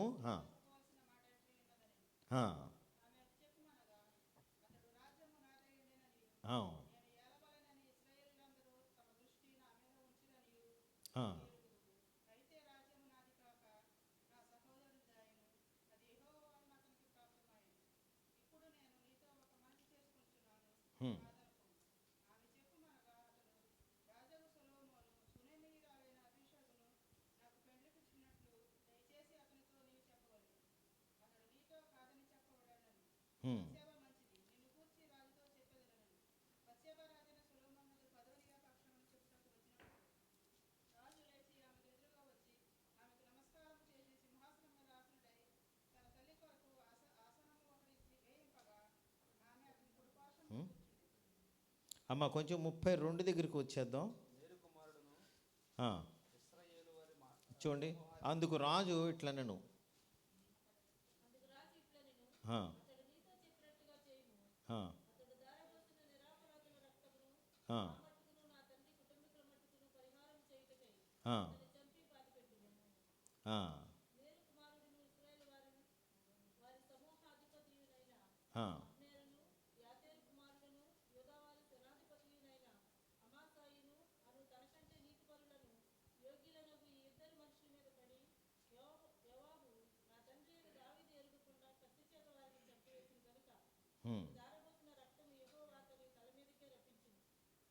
ఆమేన్. ఇక్కడ చూడండి, మీరు చాలా జాగ్రత్తగా చూస్తే 49లో 49లో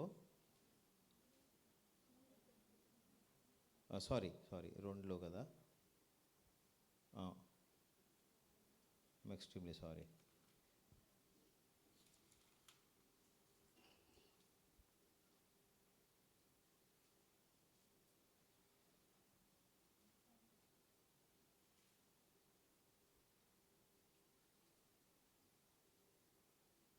ఇరవై 28 దగ్గరికి వద్దామమ్మా. సారీ 25 రెండో అధ్యాయం 25లో మనం కుమారుడైన బెనాయాను పంపగా అతడు అదోనీయ మీద పడినందున అతడు చనిపోయాను. తరువాత రాజు యాజకుడైన అబ్యాతారునికి సెలవిచ్చినదేమనగా, అనాతోతులో నీకు కలిగిన పొలములకు వెళ్ళుము. నీవు మరణమునకు పాత్రుడవైతివి గాని నీవు నా తండ్రి అయిన దావీదు ముందర దేవుడైన యెహోవా మందసమును మోసి నా తండ్రికి ప్రాప్తించిన శ్రమలన్నిటిలో శ్రమ పొందుదువు గనుక ఈ వేళ. చూడండి, ఇక్కడ ఒక యాజకుడు గురించి వచ్చింది. అడోనైని చంపేశారు. యోయాబు వెళ్ళి ఆ మందసపు కొమ్ముల్ని పట్టుకున్న, బలిపీఠపు కొమ్ముల్ని పట్టుకున్న అతను కూడా వదలలేదు. దీన్ని బట్టి మనకి ఏమర్థం అవుతుంది?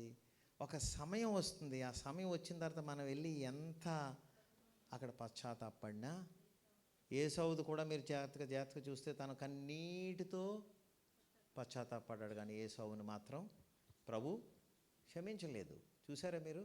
ఆశ్చర్యపోయి నేను. అలాగే ఇక్కడ చూస్తే జోయాబుని కూడా వెళ్ళి ఆ ఒక్క కొమ్ములు పట్టుకున్నా సరే సొలొమోను అతన్ని అక్కడి నుంచి బయటికి ఈడ్చి తన్ని చంపేయడం జరిగింది. ఇంకోటి యాజకుడికి ఏమన్నా ఎక్సెప్షన్ ఉందా?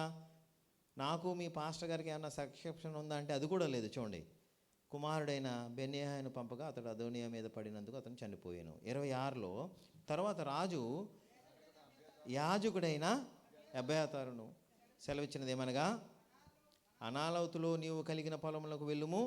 నీవు మరణముకు పాత్రుడు అయితివి గాని నీవు నా తండ్రి అయిన దావీదు ముందర దేవుడైన యెహోవా మందసమును మోసి నా తండ్రికి ప్రాప్తించిన శ్రమలన్నింటిలో శ్రమ పొందుతివి గనుక మరణశిక్ష నీకు. అంటే పాస్టర్ గారికి దొరికిన చిన్న అడ్వాంటేజ్ ఏంటి, ఎగ్జాంప్షన్ ఏంటంటే మాకు మరణం లేదేమో కానీ ఆ రాజ్యంలో చోటు కూడా లేదు. చూడండి ఎంతమంది వింటున్నారు నా మాటలు? Praise the Lord. ఎక్కడో మేము కూడా చాలా జాగ్రత్తగా ఉండాలి ఈ సందర్భంలో. ఆమేన్. ఇంతటి సూక్ష్మమైన చిన్న విషయం చర్చిలో అంత పెద్దగా పరలోకంలో చూస్తున్నారు అన్నది ఈ రాజ్యంలోంచి ఆ రాజ్యంలోకి వెళ్ళేటప్పుడు ఈ రాజు ఆ కుమారుడికి చెప్తున్నది ఏంటంటే, ఇదిగో ఈ విషయాల్లో వీళ్ళు సరిగా లేరు కాబట్టి నీకు వీళ్ళు వద్దు, నేను మంచి వాళ్ళని ఇస్తాను, వీళ్ళని పక్కన పెట్టు అన్నది ఎంతమందికి అర్థమైందమ్మా? Praise the Lord. దాంట్లో ఉన్న చిన్న విషయం వచ్చి అధికారానికి లోబడకపోవటం, ఈ అధికారానికి మనం గౌరవించకపోవటం. ఎక్కడో ఇది క్రిస్టియన్ కమ్యూనిటీస్లో రాను అంటే మరి ఇది వరకు చాలా బాగుండేవారు, ఇప్పుడు రాను మనం అంతా కూడా లోకరీతిగా ఏదో ఒక ఈవెంట్ కింద, ఒక ఆదివారం అనేది ఒక ప్రోగ్రామ్ కింద, ఒక పద్ధతి, ఒక క్రమము కింద చేసేసి వెళ్ళిపోతున్నాం తప్ప ఇది ఒక ఆత్మీయతకి సంబంధించింది. ఎక్కడో మన లోతైన అంతరంగంలో లోపలికి పరిశుద్ధాత్ముడు యొక్క కార్యం చొచ్చుకుని పోయి మనల్ని సంపూర్ణంగా ఆయనకు ఉపయోగపడే పాత్రగా చేయటానికి ప్రభు పిలిచారని మనం కనుక మర్చిపోతే, ఇదిగో ఈ చిన్న విషయం మూలంగా అటు పాస్టర్ గారు ఆ ఒక స్థితిని కోల్పోయారు. ఎంతో పరిచర్య చేసిన, అంటే అప్పట్లో యుద్ధము, ఇప్పుడు పరిచర్య అందాం పోని. జోయాబు కూడా అంటే ఇంటర్సెషరీ మినిస్ట్రీ చేసిన వాడు కూడా ఒకవేళ ఈ తప్పు చేస్తే తన్ని ప్రభువారు రాబోయే రాజ్యంలోకి చేర్చుకోరు. ఎంత సూక్ష్మంగా మీరు చూడాలని, ఈ విషయాన్ని మీ దగ్గరికి తీసుకురావాలని ఈ రెండు రాజ్యాలని చూస్తే, అలాగే మరి ప్రకటన గ్రంథంలోకి మనం వచ్చామనుకోండి. ఇక్కడి నుంచి ప్రకటన 2:3లో 7 సంఘాలు ఉన్నాయి. ఆ 7 సంఘాల్లో ప్రభువారు ఏమంటున్నారు? పశ్చాత్తాపడు అంటున్నారా? లేకపోతే పర్వాలేదులే నువ్వు ఎలాగొన్నా తీసుకెళ్ళిపోతాను అంటున్నారా? సో ఆ 7 సంఘాలు డేవిడ్ కాలంలో ఉన్న ప్రజల లాంటి మన సంఘం, క్రిస్టియన్స్ అయిన మన కాలం. ఇప్పుడు మనం ఆ 3వ అధ్యాయం దాటి 4లోకి వెళ్ళాలి అంటే ఎక్కడో ఇవన్నీ కూడా ముందుగానే ప్రభువారు మనల్ని పరీక్షించినప్పుడు, పరిశోధించినప్పుడు మనం ప్రార్థనాపూర్వకంగా ఎల్లవేళలా వాక్యంలో ఉంటూ ఆరాధనలో ఉంటూ మన జీవితం అంతా ఆయన కాళ్ళ దగ్గర గడుపుతూ వణుకుతూ గడగడలాడుతూ మనం ఏ ఒక్కరోజు చెయ్యి ప్రభు దగ్గర కనిపెట్టకుండా అడుగు బయట పెట్టారా, మీలోంచి ఆ జోయాబు బయటకు వస్తాడు. మీలోంచి ఆ ఒక్క అధికారాన్ని ధిక్కరించే ఆ రూపం బయటకు వస్తుంది. దాని మూలంగా మనం మొత్తమే కోల్పోయే అవకాశం ఉంది. హల్లెలూయా. ప్రకటన 2:3 ఉన్నది నేనే చదివి ఆశ్చర్యపోయాను. ఒకసారి తీయండిపోని. ప్రకటన 7 సంఘాలు, మనకి సమయానికి చదవటానికి సమయం లేదు కానీ దాంట్లో ఎఫెసీయస్ సంఘానికి అంటున్నారు, నీ మొదటి ప్రేమ నువ్వు కోల్పోయావు కాబట్టి నీ తప్పు ఒకటి మోపవలసి ఉంది, నీ దీపస్తంభం నేను తీసివేయబోతున్నాను. హల్లెలూయా. మీరు కూడా ఇంటికి వెళ్ళి చదవండి. మన బైబిల్లో మన గురించి ప్రభువే బయటోడు ఎవడో తిట్టకుండా ఆయనే తిడుతున్నారు. చూసారా? మనకున్న అడ్వాంటేజ్ ఏంటంటే మనల్ని ఎవడో బయటోడు వచ్చి ఒరే క్రిస్టియన్ నువ్వెందుకు ఇలా ఉంటున్నావురా అనే అవకాశం ఆయన ఎవరికి ఇవ్వలేదు. మన వాక్యమే మనకి ఆల్రెడీ చెప్తుంది. పాత నిబంధనలో ఎవరిని వదలలేదు, అదిగో నూతన నిబంధనలో 2:3 అటు ఎఫెసీ కానీ, అటు స్మరణ కానీ, పెర్గమోస్ కానీ, థియాతోరా కానీ, లేకపోతే సార్డిస్ కానీ, ఫిలదెల్ఫియా కానీ, లౌడోసియన్ కానీ 7 చర్చిల్ని కూడా ఆయన చాలా స్పష్టంగా అంటున్నారు, పశ్చాత్తాపడు, పశ్చాత్తాపడు, పశ్చాత్తాపడు. నువ్వెందుకు ఆ రాజ్యంలో నీ పొజిషన్ కోల్పోవాలి? నువ్వు గనక పశ్చాత్తాపడి తిరిగి వస్తే గుర్తుపెట్టుకో, నీ తండ్రిని మళ్ళీ నేను ఇంట్లో చేర్చుకుంటాను, అధికారం ఇచ్చి ఇనపదండం ఇచ్చి నిన్ను ఏలేవాడిగా మళ్ళీ చేసుకుంటానని. ఎక్కడుందమ్మా ఒకసారి చూడండి. ప్రకటన గ్రంథం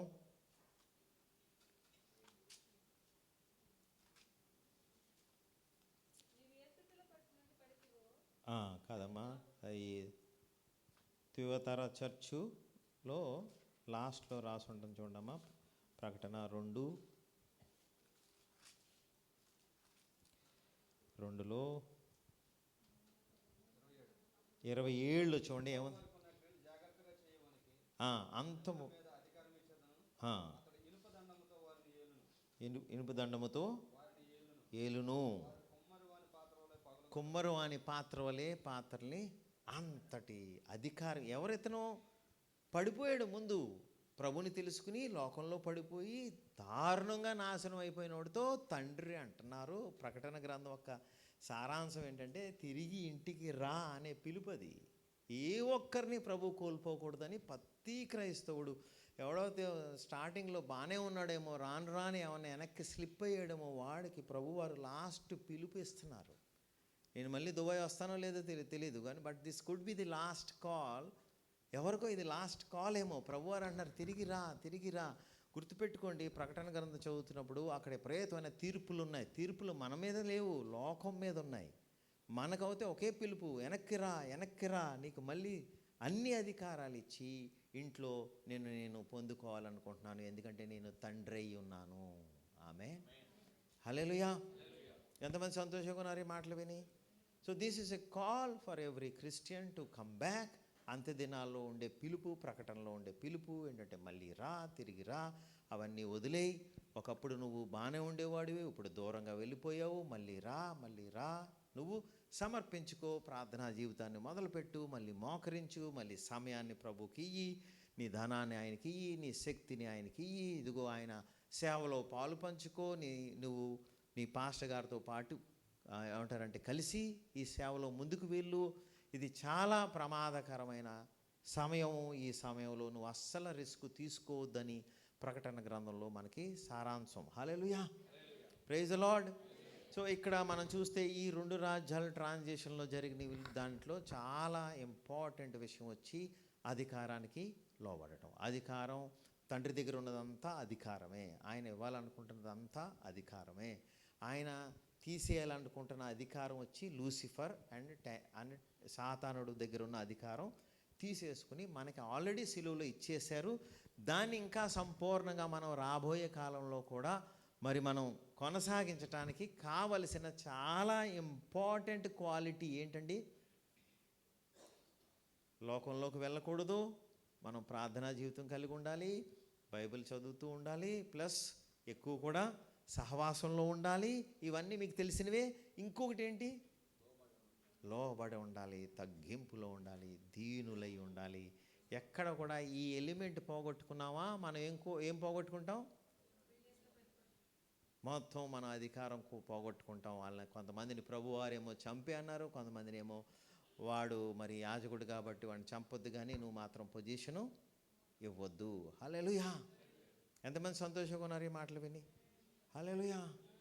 మరి అందుకనే దయచేసి మీరు ఈ అంత్య దినాలకి సంబంధించిన ప్రకటనలో ఉన్న ఈ అనేక సందర్భాలను మీరు చూస్తే, ఇంకా కొన్ని విషయాలు చాలా జాగ్రత్తగా చూస్తే,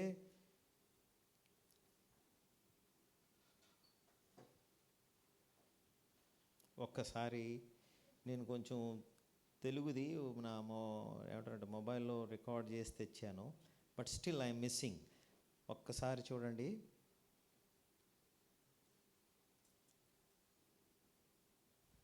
ఆదికాండం 24:64లో మీరు నేను చూస్తే రెబెకా ఎవరిని కలవటానికి వచ్చింది?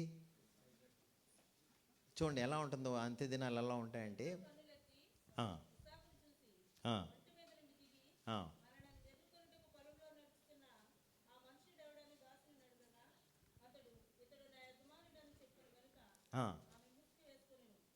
చూడండి ఇక్కడ రెబెకా ఏమంటారంటే ఎవరిని ఇస్సాకుని కలవటానికి వచ్చినప్పుడు తను ఈ ఇస్సాకు ఎక్కడ ఉన్నారమ్మా? పొలంలో ఉన్నారు. పొలంలోంచి వచ్చి రెబెకాని ఎక్కడ తీసుకెళ్లారు? సారా గుడారంలోకి తీసుకెళ్లారు. ఇప్పుడు మనం ఎక్కడున్నాం? పొలంలో ఉన్నాం. ఎక్కడో ప్రభు మనల్ని ఇప్పుడు ఎక్కడ తీసుకెళ్తారు?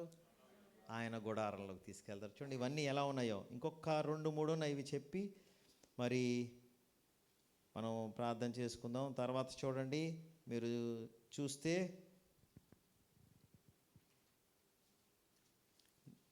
నోవా కాలంలో కూడా అందరూ కూడా తాగుతూ తింటూ ఇలా ఉన్నారు. వీడేంటి ఓడ కడుతున్నారు అన్నారు. ఎప్పుడైతే వర్షం పడిందో అప్పుడు వాళ్ళకి అర్థమైంది ఏంటంటే ఇంకా సమయం లేదు. ఎప్పుడైతే ఎవరైతే ఎదురు చూస్తున్నారో ప్రభు కోసం వాళ్ళకి ఏ ప్రమాదం జరగదు.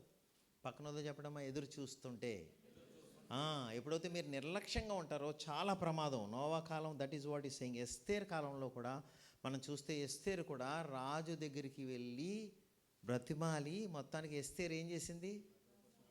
రాజు దగ్గరికి వెళ్ళి మొత్తానికి విన్నపం పెట్టుకుంది. హల్లెలూయా! ఎక్కడో ఎస్తేరు ఎక్కడుంది? కాదు, రాజుగారి ఒక్క ప్యాలెస్లో ఉంది. హల్లెలూయా! రాజుగారి ప్యాలెస్లో మీరు నేను ఉండాలంటే ఏం చేయాలి? ఇవన్నీ మన స్టోరీలుగా చెప్పుకుంటా, అంటే మీకు తెలియక కాదు, నేను వాక్యాలు తీలేక కాదు, మీకు అన్నీ తెలుసు. ఎప్పుడైతే మీరు ఏకాంతంలో తలుపు వేసుకుంటారో అప్పుడు మీరు ఎక్కడికి వెళ్తున్నారు? రాజుగారి ఒక్క ప్యాలెస్లో. ఎస్తేర్ ఎలా వెళ్తుందో అలా మీరు వెళ్తున్నట్టు. సో మన సమయం అంతా ఎక్కడ గడపాలి?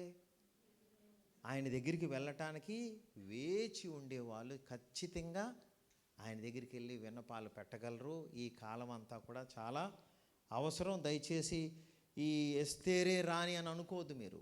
ఈ రోజున ఎవరైతే సమయం ప్రభుకి ఇస్తున్నారో మీరందరూ కూడా అదే ఎస్తేర్ లాగా. తర్వాత రాజు ఏమంటారంటే ఎస్తేర్తో, నీకు కావలసినట్టు జీవో రాసుకో. చూడండి అంత్య దినాల్లో ఇప్పుడు మనకి ఏం కావాలి? ఇప్పుడు చాలా ప్రమాదమైన కాలంలోకి వెళ్తున్నాం. వాళ్ళ దగ్గరికి నిజంగా వాళ్ళ దేవుడి దగ్గరికి వెళ్తే ఏమంటారైనా, నీకు కావలసినట్టు జీవో రాయి, నేను దాని మీద ముద్రేస్తాను. హల్లెలూయా! తర్వాత చూస్తే మీరు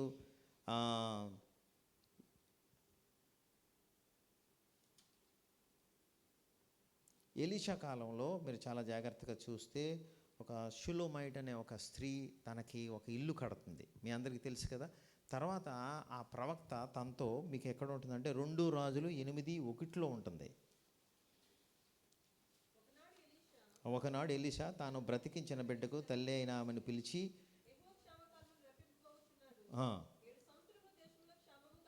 చెప్పి, నీవు లేచి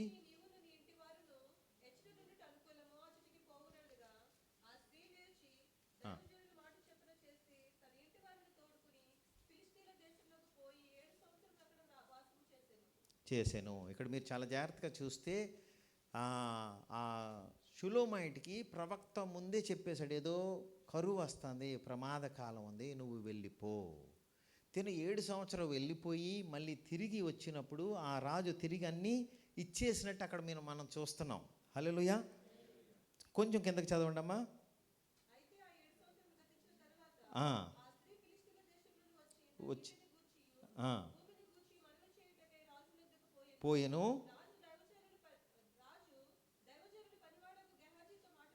ఆ,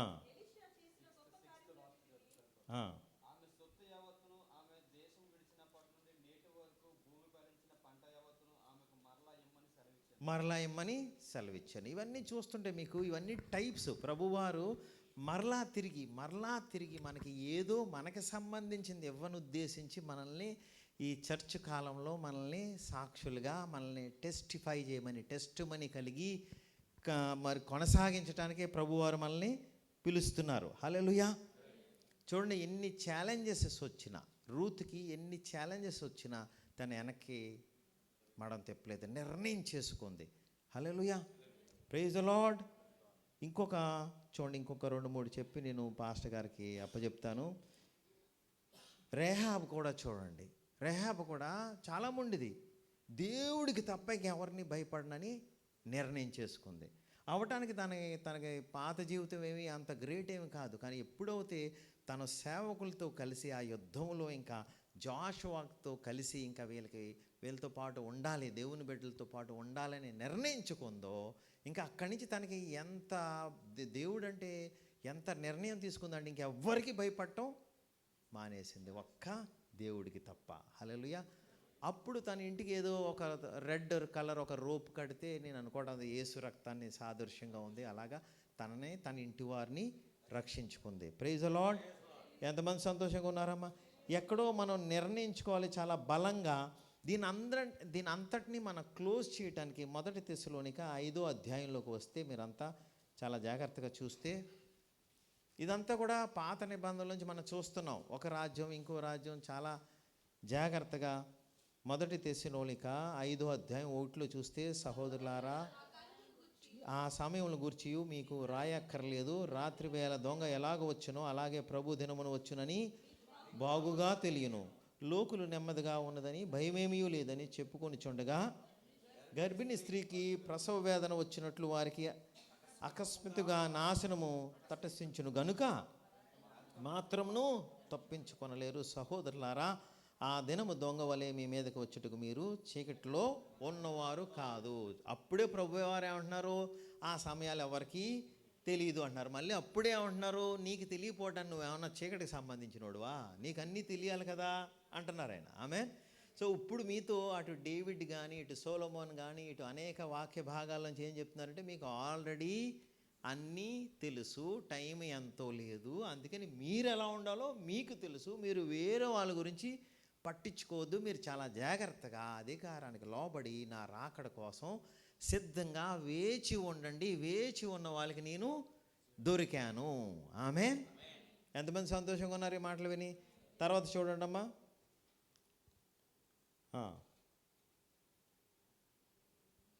ఎన్నో వచనం చదివామా?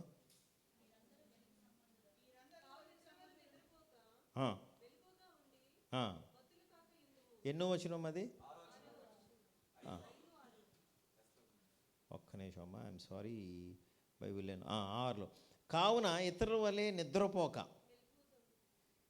పైదేంటి, మనము రాత్రి వారము కాదు, చీకటి వారము కాదు, మీరు వెలుగు సంబంధులు పగటి సంబంధులై ఉన్నారు, పగలు కాదు. కావున ఇతరుల వలె నిద్రపోక మెలకుగా ఉండి మత్తురు కాక ఉందుము. మీరు అధికారానికి లోబడకపోవటం కూడా నిద్రపోవటమే. అధికారానికి లోబడుతున్నారంటే మీరు మెలకుగా ఉన్నారు. హల్లెలూయా. ఇలాగ దీని మెలకు అంటే దాని అర్థం నిజంగా ఫిజికల్గా కాదు. నిద్రపోవువారు రాత్రివేళ నిద్రపోవుదురు, మత్తుగా ఉండువారు రాత్రివేళ మత్తుగా ఉండుదురు. మనము పగటి వారమై ఉన్నాము గనక మత్తులమై ఉండక విశ్వాస ప్రేమలను కవచమును రక్షణ నిరీక్షను శిరస్త్రాణము ధరించుకుందుము. ఎందుకనగా మన ప్రభు అయిన యేసుక్రీస్తు ద్వారా రక్షణ పొందుడికే దేవుడు మనల్ని నియమించును కానీ ఉగ్రత పాలగుట్టుకు నియమింపలేదు. ఆమేన్. ఎక్కడో మీరు ఒక నిర్ణయం తీసుకుని, ఇదిగో ఇప్పుడు దాకా మనం చూసిన ఈ క్యారెక్టర్లందరినీ చూస్తే, హీరోలందరినీ చూస్తే, పాత నిబంధనలో చూస్తే, ఇటు కొత్త నిబంధనలో చూస్తే, ఇటు సంఘకాలం చూస్తే, నేనేమంటున్నానంటే ఒకప్పుడు యూదులు ప్రభువారిని కాదన్నారు. అన్నారా కాదు లేదా? చంపేసింది కూడా వాళ్ళే కదా, సిలువేసింది కూడా వాళ్ళే కదా. అప్పుడు ఆయన ఎక్కడికి వచ్చారు? ఎక్కడికి వచ్చారమ్మా? 2008లో బస్సులో వెళ్తుంటే నా దగ్గరికి వచ్చేసారమ్మా. నేను బస్సులో నా మానాన్ని నేను పోతున్నాను, ఏదో వ్యాపారం చేసుకోవాలి, డబ్బులు సంపాదించాలని. ఆయన వచ్చి, ఒరే బాబు అలా కాదురా, నన్ను వాళ్ళు కాదన్నారా, నువ్వు నన్ను ప్రేమిస్తావా అన్నారు. హల్లెలూయా. ఓరి నాయనో, నాకు దొరికేవు, వాళ్ళు ఎంత పెచ్చోళ్ళు, నిన్ను వదిలేశారని చెప్పి నేను గట్టిగా పట్టుకున్నాను ఆయన్ని. ఆమేన్. సో ఇప్పుడు ఎవరికి దొరికారు? ఆయన దొరికారు. కానీ మీరంతా ఈ ఒక్క మాట చెప్తున్నాను, జాగ్రత్తగా వినండి. 2000 సంవత్సరాలు అయిపోయిన తర్వాత ఆయన మనసు తిరుగుతుంది. మనల్ని వదిలి ఆయన మళ్ళీ ఎటు వెళ్తారు? మళ్ళీ యూదుల దగ్గరికి వెళ్తారు. మీరు అనుకుంటున్నారేమో, మనకి 2000 సంవత్సరాలు 2 రోజులు ఇచ్చేశారు, మన టైం అయిపోతుంది. ఇప్పుడు ఆయన ఎటు వెళ్తారు? మళ్ళీ యూదుల వైపు వెళ్ళిపోతారు. అంత్య దినాల్లో వాళ్ళు విపరీతంగా రక్షించబడతారు. ఆ వెళ్ళిపోయే టైంలో మనం జాగ్రత్తగా ఉండకపోతే మనల్ని శాశ్వతంగా వదిలేసే అవకాశాలు ఉన్నాయి. ఆ వెళ్ళిపోయే టైంలో మనం ఆయనతో పాటు వెళ్ళాలి. ఆమేన్. ఎంతమంది సంతోషంగా ఉన్నారమ్మా? దయచేసి గుర్తుపెట్టుకోండి, మన చర్చ్ సమయం, చర్చ్కి ఇచ్చిన కాలం అయిపోయి వచ్చింది. ఆయన ద్వారం యొద్దే నిలిచి ఉండి తడుతున్నాడు. ఇదిగో నేను వాళ్ళని వదిలేసి వచ్చాను, మీరు కనుక తలుపు తెరవకపోతే నేను మళ్ళీ అక్కడికే వెళ్ళిపోతాను అని ఆయన మీతో దుబాయ్లో మాట్లాడటానికి, మిమ్మల్ని మీ ఇళ్ళ నుంచి వేరు చేసి ఎంత దూరం తీసుకొచ్చి ఈ మాట చెప్పాలని ఆశించి మిమ్మల్ని మరి ఏమంటారంటే ఇంత సెపరేట్ చేశాడని నేను నమ్ముతున్నాను. ఆమేన్. మీరేమంటారంటే, నేను ఆల్రెడీ ప్రభుని నమ్మాను కదా, ఆల్రెడీ ప్రభుతో బాగానే ఉన్నాను కదా, ఆయన గుమ్మం దగ్గర ఎందుకు ఉండాలి, ఇంట్లోకి వచ్చేయచ్చు కదా అంటున్నారు మీరు. అవునా కదమ్మా? కానీ ఆయన ఏమంటున్నారంటే, ఇంట్లో నువ్వు నేను తప్ప ఇంకెవ్వరూ దానికి వీల్లేదు. ఆమేన్. చెప్పడమ్మా, నేను నీలో, నువ్వు నాలో, నీలో అని జాన్లో ప్రభువారు వాక్యం ఎలా ఉంటుంది? Hallelujah. I in you and you in me. ఆయన తప్ప ఇంక ఎవ్వరూ మీ హృదయంలో కానీ, మీ ఆలోచనలో కానీ, మీ ఉద్దేశ తలంపుల్లో కానీ, మీ చూపుల్లో కానీ, మీ జీవితంలో కానీ, మీ రోజంతా కానీ ఆయన తప్ప ఇంకెవ్వరూ ఉండకూడదు. అందుకని ఈయన్ని మీరు ఇంట్లోకి రమ్మని అడుగుదామా?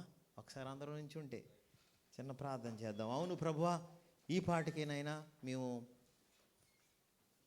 ప్రభుని స్వీకరించాము, ఈ పాటికేనైనా మరి మేము బ్యాప్టిజం తీసుకున్నాం, వాక్యం చదువుతున్నాం, సేవలో ఉన్నాం, అన్నీ చేస్తున్నాం. కానీ ఇంకా ఎక్కడైనానైనా మీకు సంపూర్ణంగా లోబడకపోతే, ఇంకా ఎక్కడైనానైనా ఇల్లంతా మీరు స్వాధీనపరచుకోలేకపోతే నన్ను క్షమించమని, కనికరించమని, నా హృదయంలోకి రమ్మని, ఇది మొదలుకొని నాయనా పరిశుద్ధుడా యేసయ్యా తండ్రి, మా జీవితాలు నాయనా మీ కాళ్ళ దగ్గర కుమ్మరిస్తున్నాను నాయనా. ఇదిగో నాకు తెలుసు నాయనా, నేను కొన్ని చోట్ల ఇంకా నేను నులివెచ్చగా ఉన్నాను, కొన్ని చోట్ల నేను మిమ్మల్ని నాయనా నా హృదయంలోకి రానివ్వట్లేదు నాయనా. కృప చూపెట్టమని నా సంపూర్ణ హృదయాన్ని మీ పాదాల దగ్గర కుమ్మరిస్తూ నాయనా, ఈరోజు విన్న మాట ప్రకారం నాయనా, ఇదిగో జోయాబు అంత బలంగా నాయన డేవిడ్కి వాడబడ్డాడు, కానీ లోబడలేదు నాయన. అలాగే నేను కూడా చాలా మంచి క్రిస్టియన్ ఏమో, చాలా గొప్పోడేమో, కానీ లోబడని తత్వం ఉంటే నీకు నచ్చదు నాయన. దయచేసి నాయన ఆ అహంకారాన్ని తీసివేసి నాయన నన్ను సాత్వికమైన, దేనమైన, మూలుగుతున్న మృదువైన నీ ప్రేమ రూపంలో నన్ను చెక్కుకొనమని యేసు నామములో ప్రార్థిస్తూ మా పాస్టర్ గారిని మరి ఈ సంఘాన్ని ప్రత్యేకంగా మీరు 1000 ఏళ్ళకి సిద్ధపరుస్తున్నట్టు నేను సంపూర్ణంగా గ్రహించి దీవించి యేసు నామములో పొందుకుంటున్నాను తండ్రి. ఆమేన్. అందరికీ వందనాలు. Praise the lord.